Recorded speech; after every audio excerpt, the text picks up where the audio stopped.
ఒకసారి వచ్చి ఎదురెడ్డి నేను పెట్టిన భిక్షతో ఎమ్మెల్యే అయినాడు. 100 ఎకరాల భూములు ప్రజలకు ఇచ్చిన చరిత్ర మాది. 100 ఎకరాల భూములు కబ్జా చేసే చరిత్ర నీది. నీకు అధికారం పోయిందంతే, నాకు అధికారం లేదు. నువ్వు ఎమ్మెల్యేగా ఓడిపోయినావంతే, నేను ఎమ్మెల్యే కాలే. గుర్తుపెట్టుకో. ముసలోని కొట్టుకుని పరామర్శించకపోతావా? పోయింది కాకుండా అక్కడ మళ్ళీ బీజేపీ నాయకుల మీద దాడులు. 2009లో నువ్వు మొట్టమొదటిసారి ఎమ్మెల్యేగా పోటీ చేసినప్పుడు మీ చిన్నాయన నువ్వు నన్ను ప్రాధేయపడి తండ్రి లేని పిల్లోడు, మా అన్న మీ అందరితో కలిసి తిరిగాడు, అందరం గతంలో తెలుగుదేశం పార్టీలో పనిచేశాం, పరిస్థితుల వల్ల మా అన్న చనిపోవడం వల్ల మేము కాంగ్రెస్ పార్టీలో పోవాల్సి వచ్చింది అని చెప్పి ఆయన, మా నాన్న హత్య గావించడం వల్ల మేము కాంగ్రెస్ పార్టీలో పోవాల్సి వచ్చింది, పోకపోతే మా ప్రాణాలు కూడా ఉండవని చెప్పేసి మేము కాంగ్రెస్ పార్టీలో పోయినాం అని ఆ రోజు మీరు చెప్పింది వాస్తవం కాదా? చెప్పి తండ్రి లేని పిల్లోడు ఒక అవకాశం ఏంటి, ఒకసారి మీరు సహాయం చేయండి, ధర్మవరంలో మా అబ్బాయిని ఎమ్మెల్యేగా గెలిపిందని చెప్పి మీ చిన్నాయన అన్న నన్ను ఎమ్మెల్యేగా గెలిపి ఒకసారి అవకాశం ఏమన్నా నాకు, మా నాన్నను పోగొట్టుకుండా అని చెప్పి నువ్వు ప్రాధేయపడ్డారా లేదా? నాకు 100 సార్లు నువ్వు ఫోన్ చేసావా లేదా? మీ చిన్నాయనతో ఫోన్ చేయించినావా లేదా? మీ చిన్నాయన ఉన్నాడు పెద్దారెడ్డి గారు, మీ చిన్నాయన పిలుచు. మీ చిన్నాయన నువ్వు ఇద్దరు కలిసి మేము నిన్ను ప్రాధాయపడలేదు, నిన్ను అడుక్కోలేదు అని చెప్తే నేను రాజకీయాలు వదిలేస్తాను, నువ్వు ధర్మాన్ని వదిలేయాల. ఇంకొకసారి ఇట్లా చిల్లర కూతురు పోయకూడదు. మాకు చరిత్ర ఉంది, భూ పోరాటాలు చేసినటువంటి కుటుంబం మాది, ప్రజల కోసం ప్రాణాలు పోగొట్టినటువంటి కుటుంబం మాది, ప్రజల సొమ్ములు తిని దెంగి తిని బలిసి పోగొట్టిన కుటుంబం నీది. నువ్వెక్కడా మేమెక్కడా? 10 సార్లు పిచ్చి పెట్టినావు. ఏం పిచ్చి పెట్టినావు? రా మీ చిన్నాన్ని పిలుచుకోని రా. ఎప్పుడు చెప్పు. ఇప్పుడు ఇంతకుముందండి ఏదో చెప్తాడు, నాకు లెక్కలు బాగొచ్చు, నాకు లెక్కలు 90%. కేతిరెడ్డి, గత ప్రభుత్వం 5 సంవత్సరాలు నీతో పోరాటం చేశా. నాకు ప్రభుత్వం లేదు, నీ అక్కడ టైం వస్తుంది అనలే. నీకు తెలిసేది కూటమి ప్రభుత్వం. ఇప్పుడు నేను అధికారంలో లేను, నీకు అధికారం పోయింది కానీ నాకు అధికారం లేదు. బాగా గుర్తుపెట్టుకో, ఈ పాయింట్ నోట్ చేసుకో కేతిరెడ్డి. నీకు అధికారం పోయిందంతే, నాకు అధికారం లేదు. నువ్వు ఎమ్మెల్యేగా ఓడిపోయినావంతే, నేను ఎమ్మెల్యే కాలే. గుర్తుపెట్టుకో. నిన్ను ఆ రోజు కూడా పిలిచాను, నువ్వు నా ఇంటికి వస్తావా, నేను నీ ఇంటికి రాలా అని. నీ గవర్నమెంట్లోనే, నీ ప్రభుత్వంలోనే నువ్వు ఎమ్మెల్యేగా ఉండగా నేను ఛాలెంజ్ చేశా. నువ్వు నా ఛాలెంజ్ స్వీకరించలేకపోతే రాలేకపోతుంది. ఇప్పుడు ఏదో నిన్న గొడవ జరుగుతా అంటే ఏదో ఓడిపోయి ఏదో డిప్రెషన్లో ఉన్నాడు, తిక్కలోడీడు, తిక్క పనులు చేస్తాడు కదా, ప్రాణాలను తెచ్చిపెట్టుకుంటాడని చెప్పి నేను సానుభూతితో అక్కడికి వచ్చి నిన్ను సేవ్ చేస్తే నా మీద జనసేన పేరు తీసే కూడా లేవు అంటావు, ఏదేదో మాట్లాడతావు. ఇది మంచిది. ఒకటి చెప్తా ఉన్నాను, నీకు ఇంకా అధికారం పోయినా ఓడిపోయినా అధికారంలో ఉండాలని భ్రమలో ఉన్నావు. ఎందుకంటే ఇంకా కొందరు అధికారులు, నువ్వు పెట్టించినటువంటి అధికారులు, నువ్వు చేయించుకున్నటువంటి అధికారులు ధర్మవరంలో మా మీద తప్పుడు కేసులు పెట్టించడం ఇంతకుముందు ఆ అధికారులతోనే. ఆ అధికారులు ఇక్కడ ఉండడం వల్ల, ఉదాహరణ ధర్మవరం డిఎస్పీ శ్రీనివాసరావు గారు, ఆయన నువ్వు వేయించుకున్న డిఎస్పీనే, ఆయనతో నాకు నా మీద తప్పుడు కేసులు కట్టించావు.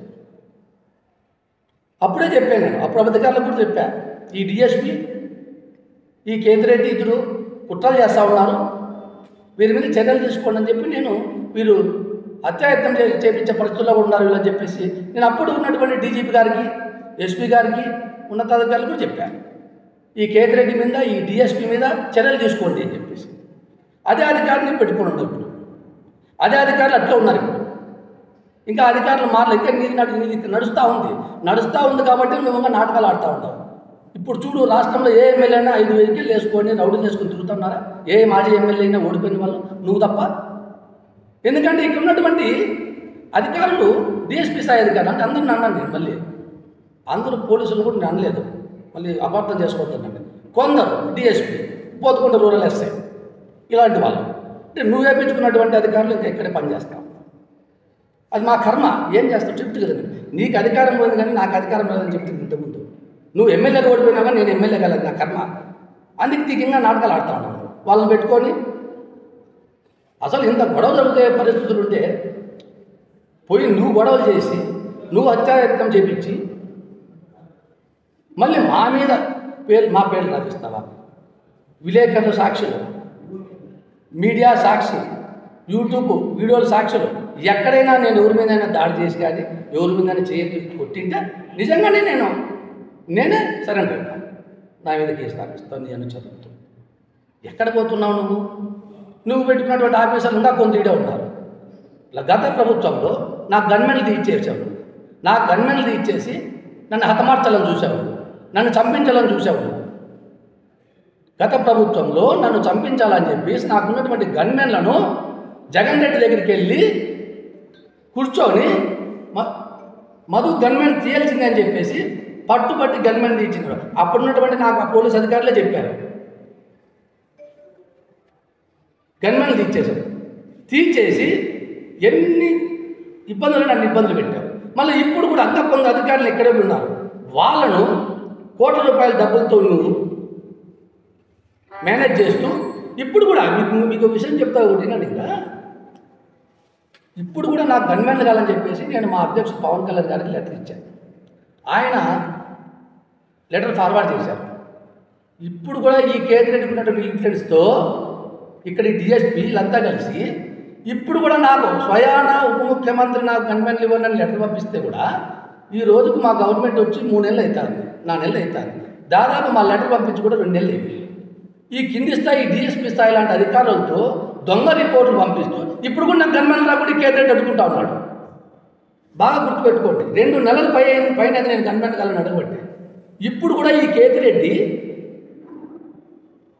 పాత పరిచయాలని తీసుకొని నా మీద వ్యక్తిగతంగా కక్షతో ఈ డిఎస్పీ లాంటి వాళ్ళతో తప్పుడు రిపోర్ట్లు పంపిస్తూ ఇప్పుడు కూడా నా గన్మెన్ రాకున్నట్టుకుంటాడు కేతిరెడ్డి.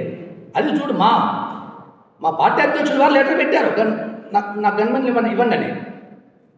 కానీ ఈరోజు కూడా ఈ కేతిరెడ్డి అడ్డుకుంటా ఉన్నాడు.